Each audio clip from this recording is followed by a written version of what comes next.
Okay, so let's get this going. Thank you all for joining in. We continue to get more people joining in. So Manisha will get going in about 2 to 3 minutes, but let me just provide some context to what we are doing today.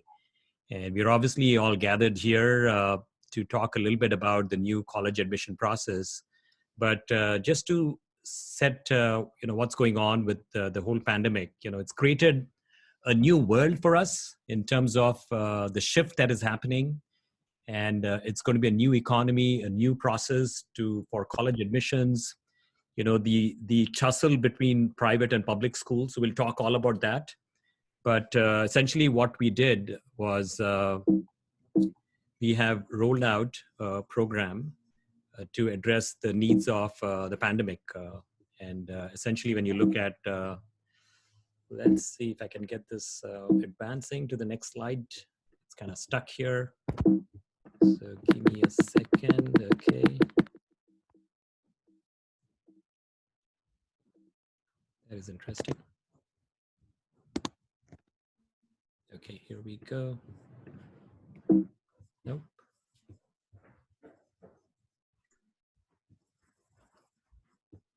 Okay. Let's see if I can get this slide deck going to the next slide. Okay, here we go. Okay. Okay, now let's share screens. Zoom is behaving really strange. Okay, so let's share screens. Okay, so this is our pandemic preparedness program. So we rolled this about 4 weeks back, and we do a variety of different things to address the needs of people. And there are lots of issues going on with the economy, with let me just mute everybody so that we don't have any. Okay, I'll mute everybody, and then if you want to speak. Okay, so I muted everybody, and let's get this. Okay, so we rolled out a series of different measures that are centered around pandemic, for example, like small business webinars or healthcare webinars. And so if you see, we call it a reality check with Rishi series. And you can see all the way to the bottom on the right-hand corner, we do college admissions. This is a running event every Saturday at 4 p.m. We'll get new speakers who will join in, and they'll provide you perspective as the new landscape of college admissions. And lots of interesting things going on. And with our campaign, basically we have created history with this run for Congress. And it's been a good story so far. And the elections are in November 3rd, 2020. And it's a lot of support that we're getting from the district. We have a very thriving internship program with a lot of the youth participating, because we have very progressive policies, and we are invested to see how we can solve problems for our community. Getting things done is our campaign line. And that's been the story in Saratoga as well, winning by the most votes in the history of Saratoga. And we have already set history by being the very first Democratic challenger to advance past the primaries. That has never, ever happened before. And I would like to draw attention to this, something we are running, which is shelter-in-place coding. And this starts on Monday. And we would like to invite you to RSVP at rishikumar.com/coding. And we are actually even taking elementary school students who are interested to learn, who have a flair for coding. And so we are teaching JavaScript, Java, also Python. And we also are providing you the ability to build out an entrepreneurship model, to build out a startup. And in fact, we'll run a startup boot camp as part of this, 8 weeks. And then we'll run a pitch fest where we'll give out a prize money to the best startup that actually ends up pitching. So this is all coming together starting on Monday, and it's a daily Monday through Friday at 5 p.m. And if you're interested, you can sign up at rishikumar.com/coding. And here is the internship program that we have, which basically provides leadership opportunities for pretty much every child in the district, whether they are in the district, which is Congressional District 18, or even outside of the district. It's an opportunity to empower the child with respect to policy perspectives, or with respect to campaign agendas. It's a great story playing out. We had a all hands interns meeting at 1:30 p.m. and they are doing some phenomenal work. Right now they're just reaching out to seniors to see if they can help. They are building masks, they are doing newsletters, they're doing videos, and they're also part of this coding program. Many of them are involved. So it's a good story playing out with respect to how we are engaging the youth to step up, take charge, and do things in the interest of the people. So with that, I would like to invite Manisha. I'm sorry we are a little bit late, but that provided the opportunity for a lot more people to join in. And so Manisha, I really appreciate you taking the time to join this meeting at short notice. You and I connected just a few days ago, and here you are presenting today.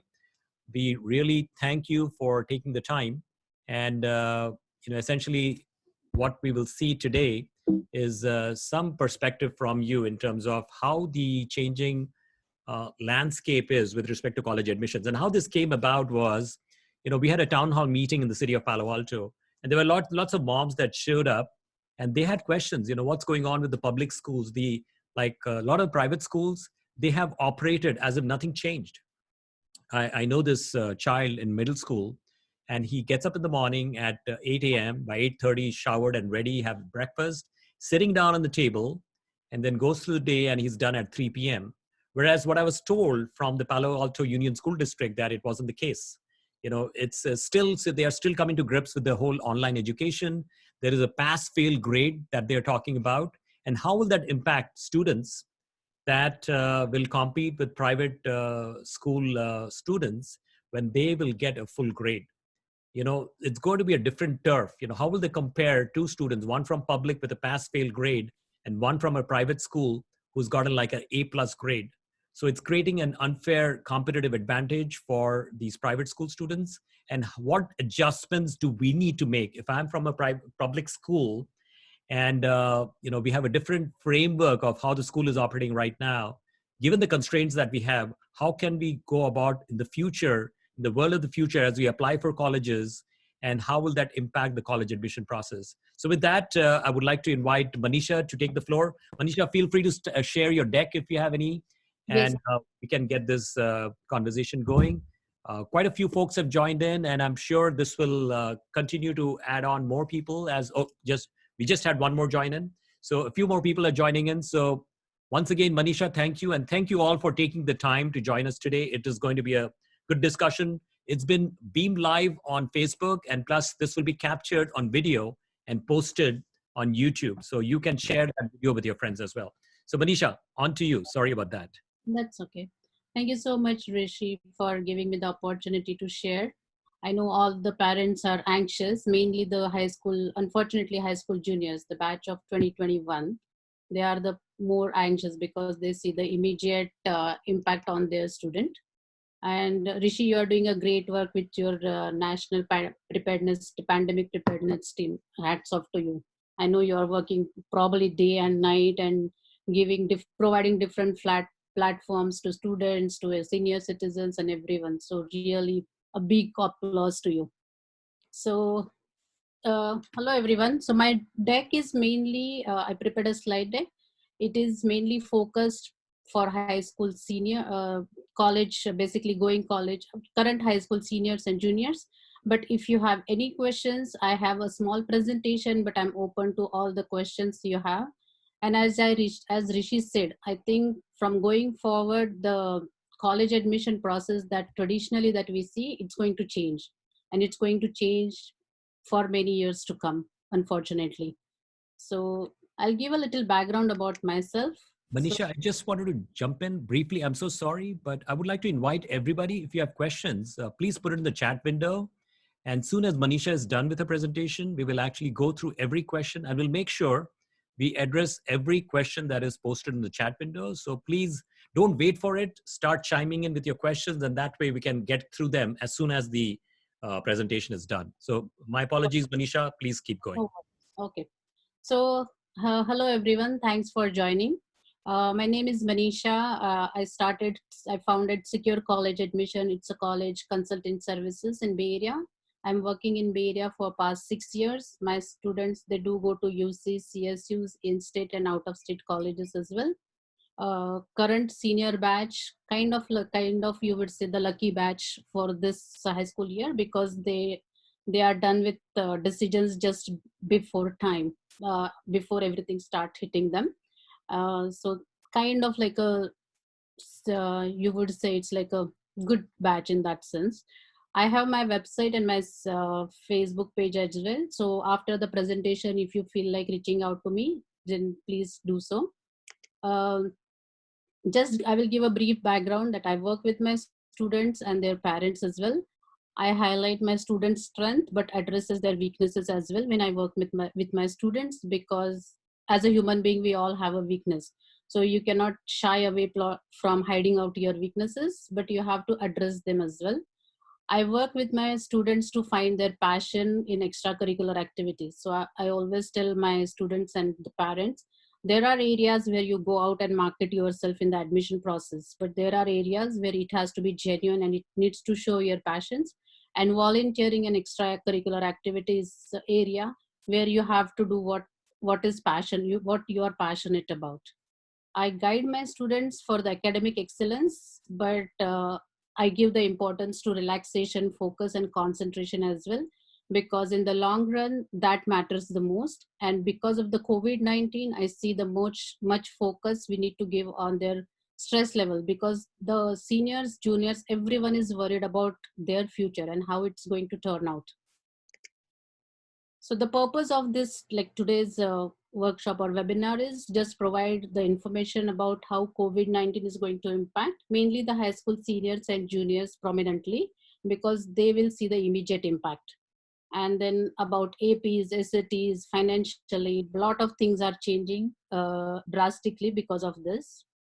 So let's get going. So first and foremost, AP exams, because AP exams coming up in May. Now they moved AP exams. The college board did it like well in advance and good time. They moved everything online. They made it very streamlined and it's very easy to do. So all the AP exams now will be online, May for first week till May second week. So 15 days of the period, and they put a schedule on their website as well. Whatever the syllabus is going to be covered after March will not be covered in the AP exam. So the AP exam syllabus will be only from the start of the school year. That means from August till February. So March onward syllabus will not be in the AP exams. It will be just 45 minutes long, open book, of course, because you are taking it online. And they will have 1 to 2 free response questions. College board has provided a lot of flexibilities in terms of AP exam submission. If you don't have access to internet, you can just take a picture, you can fax it, or if you don't have any of those facilities, you can reach out to them. They are pretty open and flexible. They also understand that students are going through stressful times and they are also dealing with it. So they are accommodative. So please, if you feel any problem beforehand, if you see giving the AP exams or submitting the score results, please reach out to them and they will accommodate any or all requests from you. Regarding with the SATs and subject test, this is mainly for SAT. Unfortunately, June SAT has been also cancelled. The college board announced it on Friday. Till Friday, the June SAT was still on. But till that time, we only had the cancellation of May SAT. But now the June SAT has been cancelled too. And that means you will only get a next opportunity to give SAT in August. They are saying that August onwards, college board will introduce more slots, that August monthly slots, basically August till October. So August, September, October, November, they will have slots every month to give the SAT exams, provided the things go back to normal. If not, they may think of moving it to online options as well. But moving SAT to online, they require a lot of logistics from their side. I guess that's why they are not like jumping and moving it to online SATs. All of you may have heard about this, that UC is going test optional for the batch of 2021. That means the current high school juniors, they have an option of not submitting their SAT scores.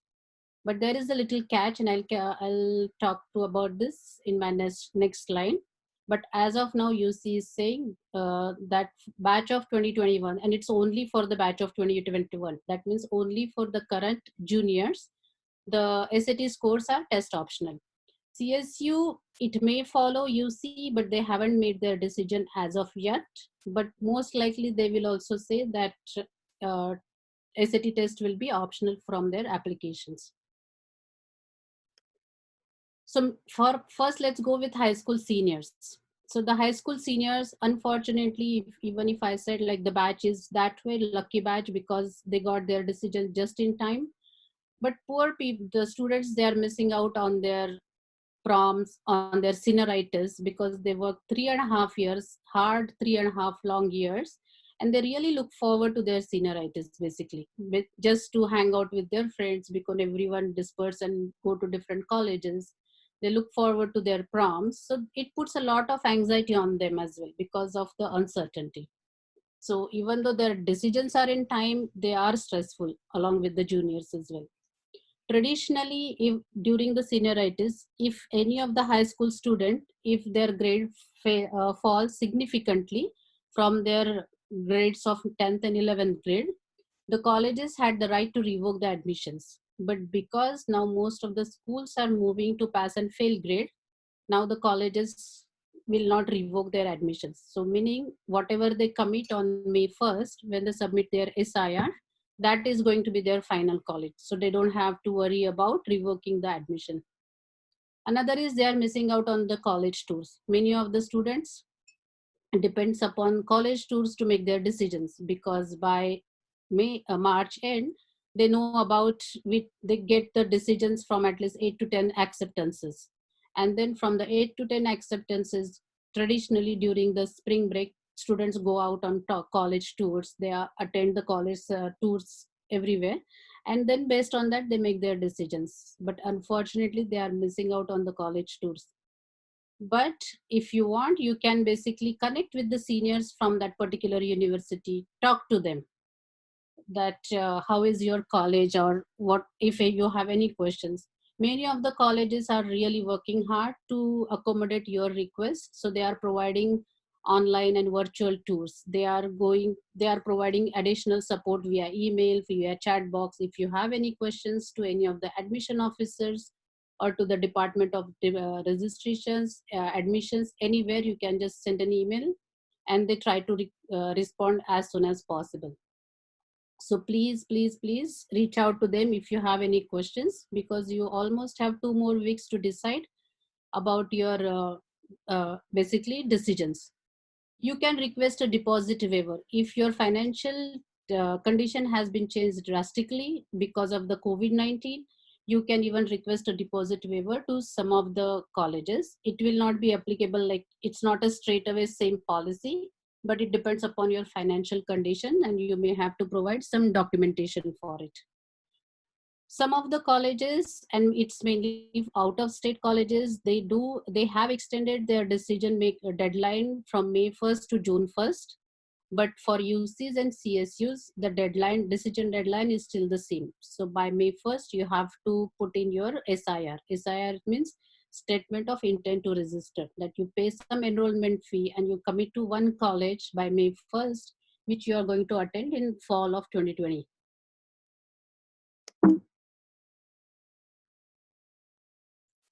So coming to high school juniors.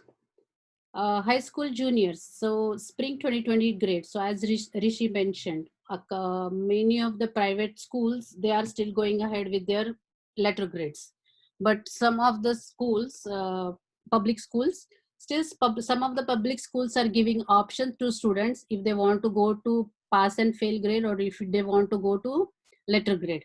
But majority of the school district, at least in and around of Bay Area, they already declared that students do not have that options and they are going with pass and fail grade.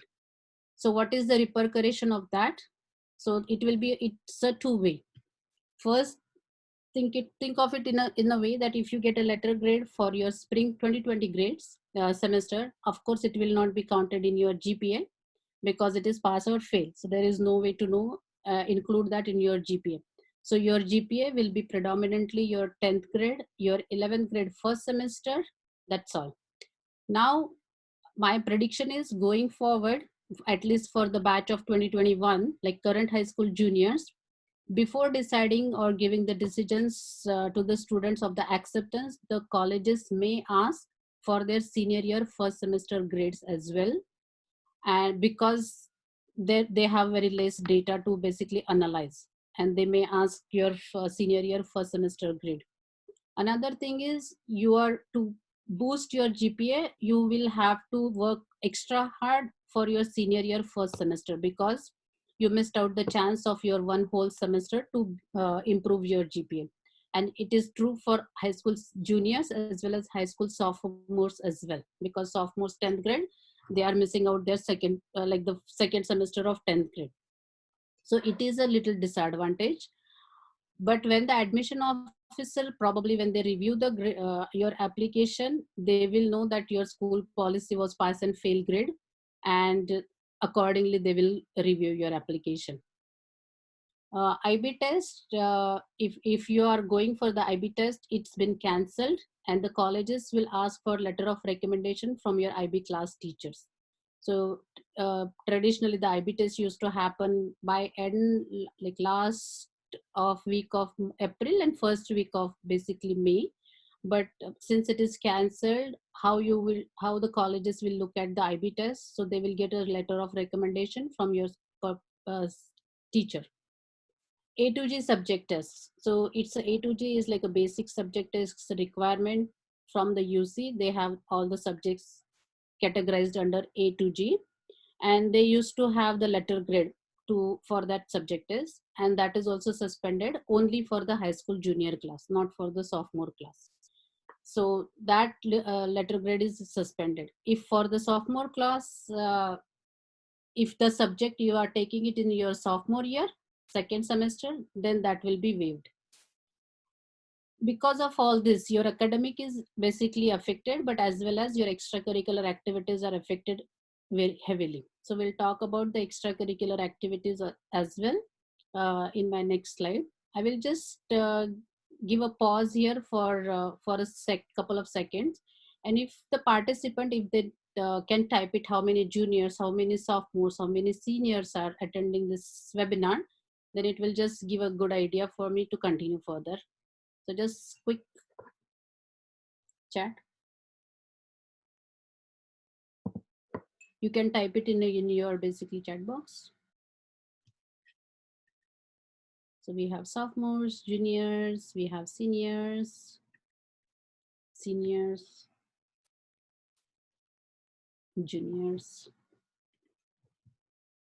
Okay.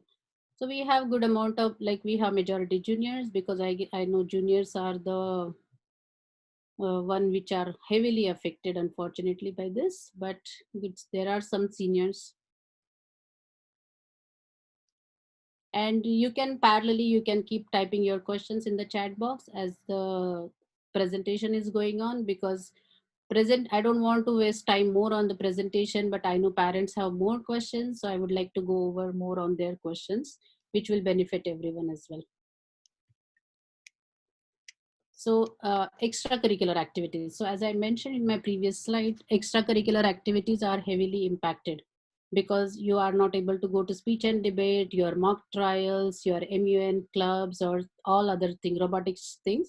So which you would like to put it in your application, and you really work hard for all these activities.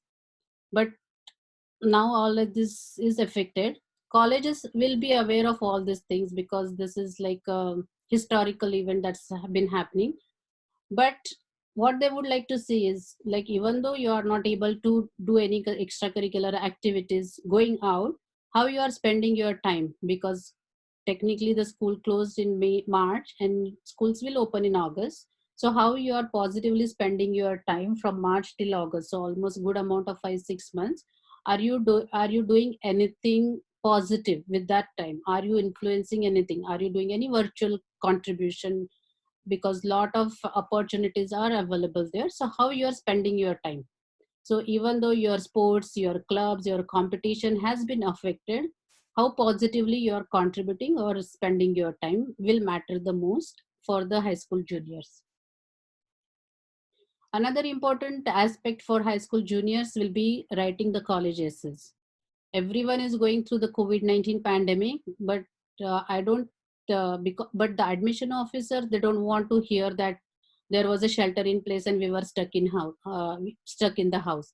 Because even though everyone is going through, even though you are going through that and it is stressful for you, how it made an impact on you probably will be more valuable to add in your college essay. So for high school junior, writing the college essay is very, very crucial thing, because there are two things. One, just because UCs and UCs, and let's assume CSU also made an uh, SAT subject test optional, they have less parameters to judge your application, honestly speaking, because your extracurricular activities are affected and your SAT score is affected. So what next they are going to look at? So they are going to look at your GPA, which is also one semester is lost because of pass and fail grade. And the next best thing that they are going to look at it is your essay. So the how well you are going to write your essay is plays a great role for the high school juniors at least. So please, please, please pay attention to your high school college admission essays when you write it.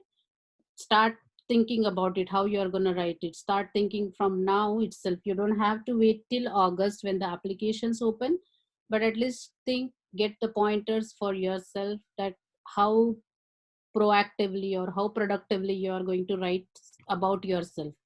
Even if you think that you want to write about COVID-19, don't just write about the virus, its pandemic, and you are stuck in house, but how it has affected you as an individual.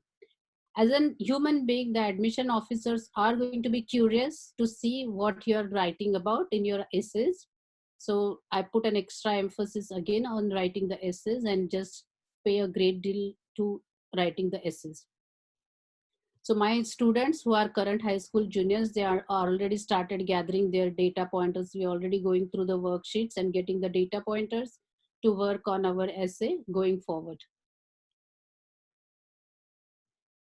Financial aid, another basically affected area is financial aid, and it is true for high school seniors as well as juniors. So the way you are affected, think that college endowments is also going to be affected, and that, so how it's going to affect you from the college side. So probably you may see less in scholarship money, less in grants from the colleges that offer to you. And you as an individual, when you file up for your financial aid profile, or as we say, it's like a FAFSA profile, uh, depending upon your status, depending upon your economic conditions, you will get the grant, but the grant is also going to be affected going forward. So financial aid or CSS profile, both the same thing. So probably you will see a less financial support from the FAFSA going forward. If you're a high school senior, you may have already submitted FAFSA application, but after submitting FAFSA application, if your financial condition has been changed drastically, please reach out to them and let them know. You may have to do a little bit of paperwork, and may have to submit some documents, but they will definitely look at your cases. So don't hesitate to send or update your, if there is any changes in your financial status. So let me just quickly go back to high school junior, this slide one more time.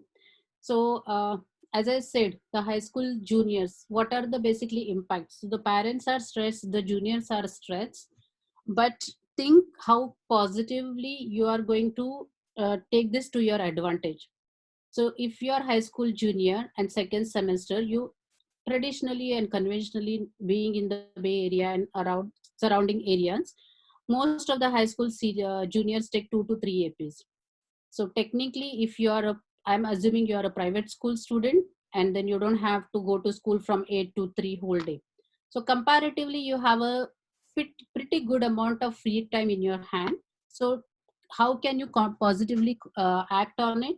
So uh, even though you are not getting a letter grade for your current courses, please spend some time, use online resources. Those public schools and everyone is going crazy with the free resources online, and they are opening up for everyone. So Harvard University, I think just 2 weeks back, they announced many of their courses they're putting online for free. So take advantage of such opportunities because you have good amount of time on your hand. Another aspect, by now you already have submitted which courses you are going to take in your senior year. So spend this time to work or get a head start for your senior year academic courses. Because as I mentioned earlier, your senior year GPA is going to matter the most, and it's going to put a little bit more pressure than usual on you. So work on from now till school starts on the academic subjects that you have chosen for your senior years, and spend some time so you will get a good head start, because as soon as school opens up, everything is going to start flooding with you, the college application, your courses, and the little bit of surrounding and its anxiety, it's still going to be there. So take opportunity, like think of this like a blessing in disguise, and good take a good amount, take use this time to as per your advantage. Start working on your essay, start building your college list from now itself. You don't have to wait from now till August, because now till at least June, because now you have time, little extra time to focus on other things. So just a request to all the high school juniors, start exploring other things right now. So, others, what are the services I provide to as a college admission counselor? So I give the end-to-end guidance for my students, and my students, they join me as early as ninth grade, and as late as, of course, high school juniors. I provide them the guidance to choose the courses in their high school, but online courses if they want to take any. We go through the essay worksheets and decide the essay themes and make the essay, basically finalize the essay, SAT and SAT subject test strategies. So I forgot to mention one thing about UCs. So let me first go back to my UC slide. So as I said, UC is saying that it is test optional. But what exactly it means? It means that you will still be able to, if you have given SAT, you will be still be able to give your SAT score and submit your SAT score. So think of it like if you have a chance and a choice, and as soon as probably, like let's think the August SAT opens up, I would suggest, don't think that UC is going test optional. Still think that traditionally the way you have to give SAT, still you have to give an SAT. Prepare for it from now till August and give a SAT. Because many of the out of state colleges, they still did not tell that they are going to go test optional for SAT. And UC also is saying, if you have a SAT score, we will accept it. So they are not saying like, we will not give you an option not to provide the SAT score. So it is like a very thin line. If you have a SAT score, they say we will look at it. So don't think that UC has cancelled the SAT. They are only saying it is SAT has become optional. So by any way, if you don't have a chance to give a SAT, it's okay.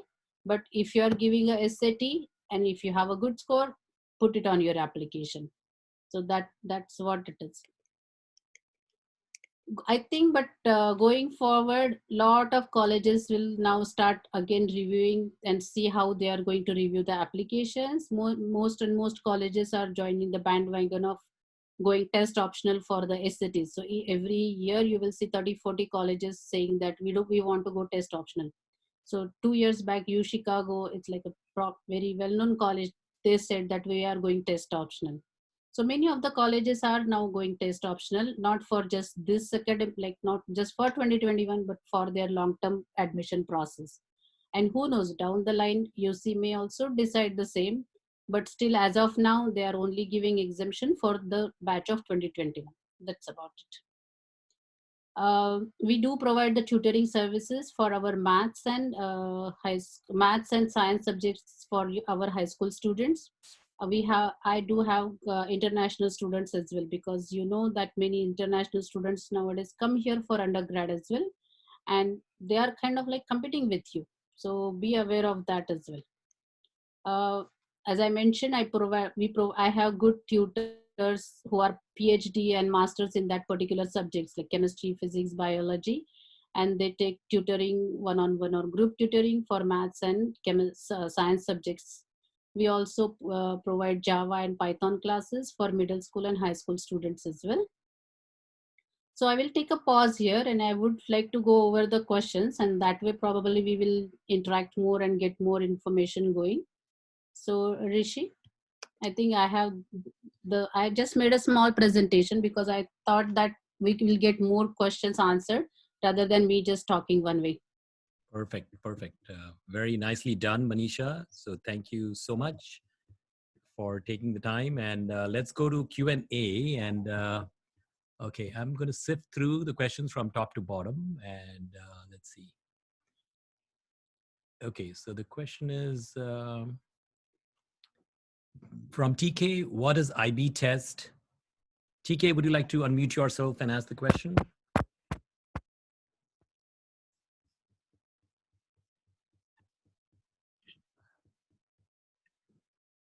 TK? Okay. So Manisha, would you like to answer the question? What is IB test? Sure. So IB test is some of the some of the schools, along with their AP and honors subjects, they do offer IB subjects as well. It's called International Baccalaureate subjects. And for that, the way you give a AP exams, you have to give a IB test exams as well. But for this particular year, that test has been cancelled. And how many subjects? Like if you have four IB subjects, then that many LOR, letter of recommendations, will be asked from your that particular teacher. Okay, excellent. So let's go back to the chat.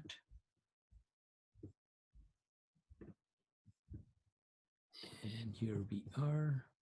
Okay, let's go to the next question. We have Priya Gogle. What will happen to subject test?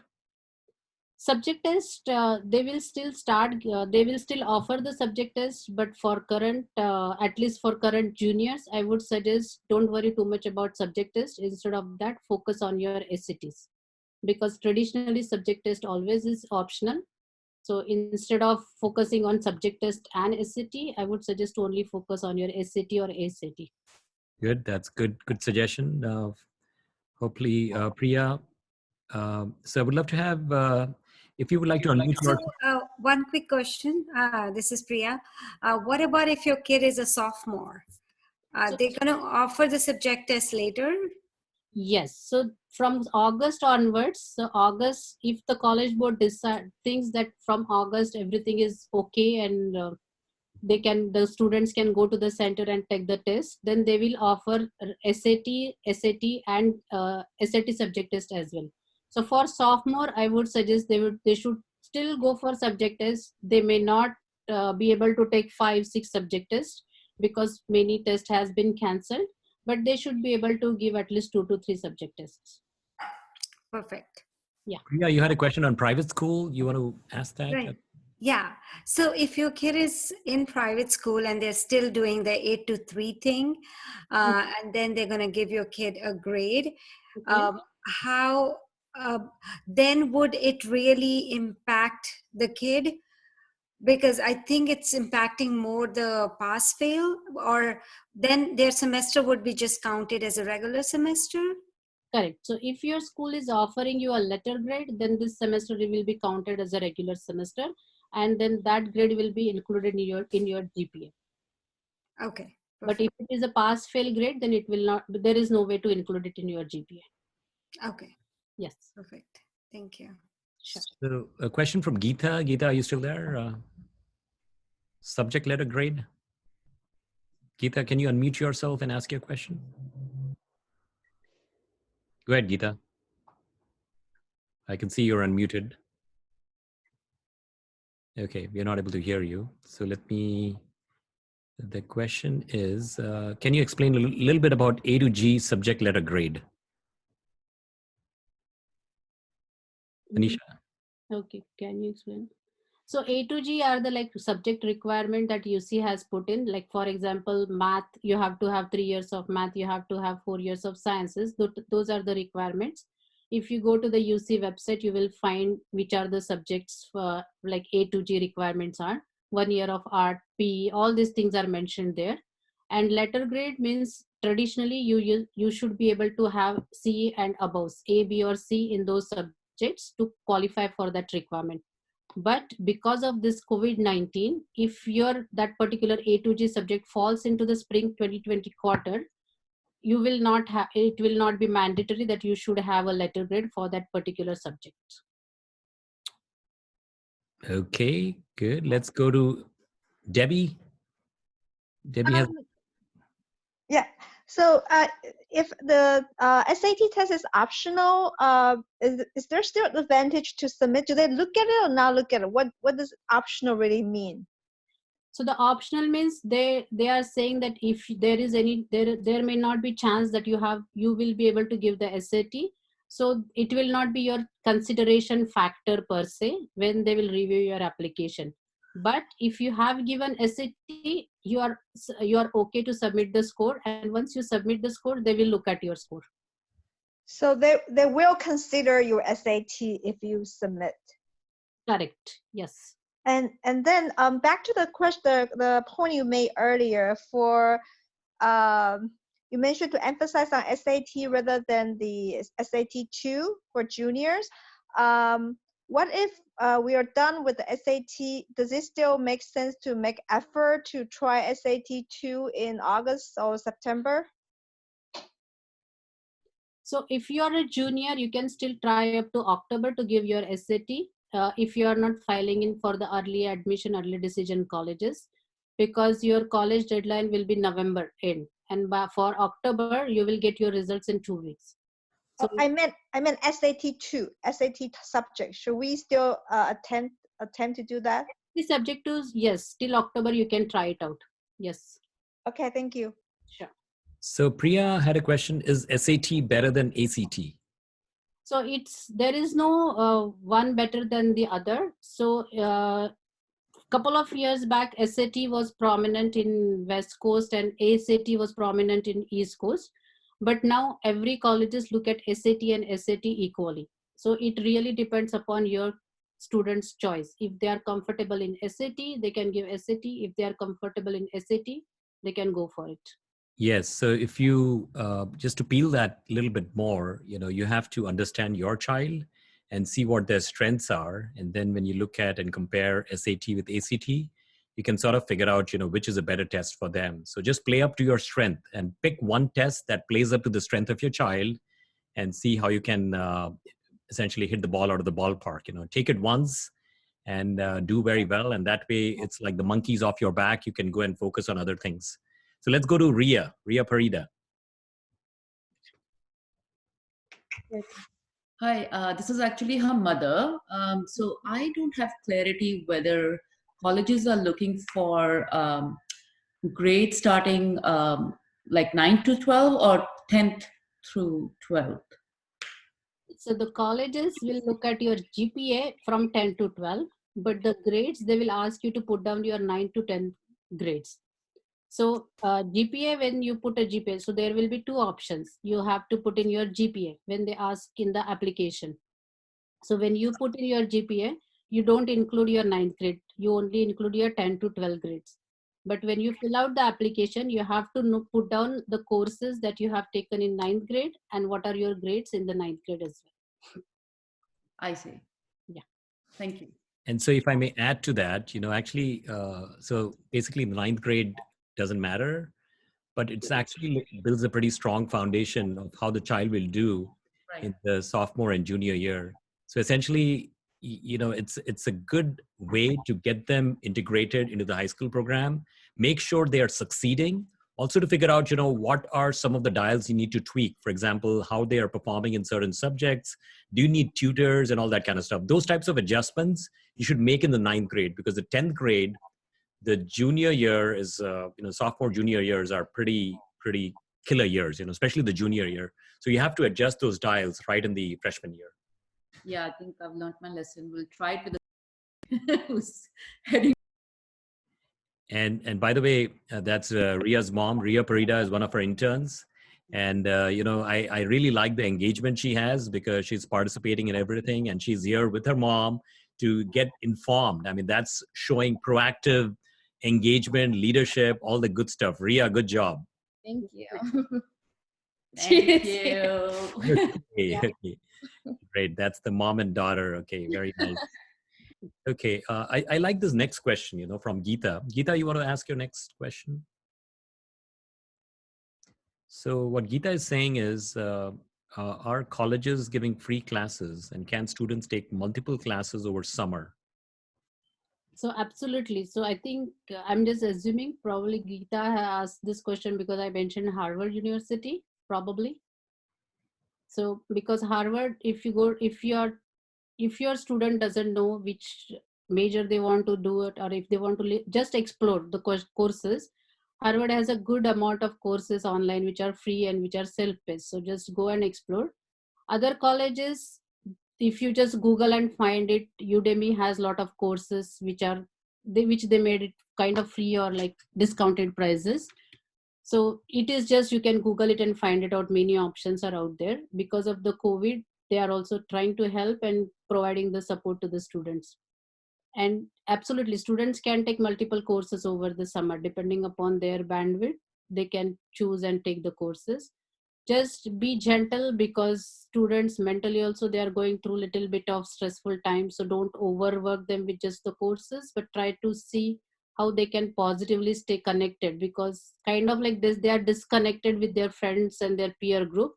So find some ways to connect them with their peers, so through any of the extracurricular virtual activities or something. That's I would say. Good. Are there any other questions? So I do want to mention a couple things, which is basically the shelter-in-place coding program that we have, which starts on Monday. And it's the art of entrepreneurship. We'll show you how to roll out a startup. We'll also teach coding in about 8 weeks. And this is open to everybody from middle school and up. In fact, rising middle schoolers are allowed to participate in this one. And we have the best of teams, the best of teams that have run this program, teaching over 2,000 students all across California in 12 different locations. They are going to be part of this. And 8-week effort, and we'll also help you build a business plan. Take a startup idea, turn it into a business plan, and we'll do a pitch fest to see which is the startup team that ends up winning. You go to rishikumar.com/coding. It's oversubscribed. We'll actually be using a different Zoom ID because this one is capped to 100. We need one which is capped to 300 because this has generated a lot of interest. We'll have a lot of kids in there. So I invite all of you, if you have a student at home who might be interested in coding, this is a good starting point for you because it'll be done well, is what I presume. And then here is the other opportunity. Please have your child join the internship program we have. This is the 6th year of my internship program. And we are essentially empowering the youth to succeed with their efforts. We figure out what do they want to do, and we find the appropriate role that will work best for them. And last summer, we had a very active internship program. We had a campaign office, which was buzzing with a lot of energy. And this summer, we'll likely have a few campaign offices in different parts of Silicon Valley. And so students can actually work, hopefully, in a campaign office close to their home, make some new friends, but also discover a lot of great energy and new ideas, innovation, and will empower themselves to succeed in the world. The soft skills that you gain in the campaign trail is just tremendous. So I invite you or your child to sign up with this. So Manisha, I would like to have you share your deck and just share your contact information. Sure.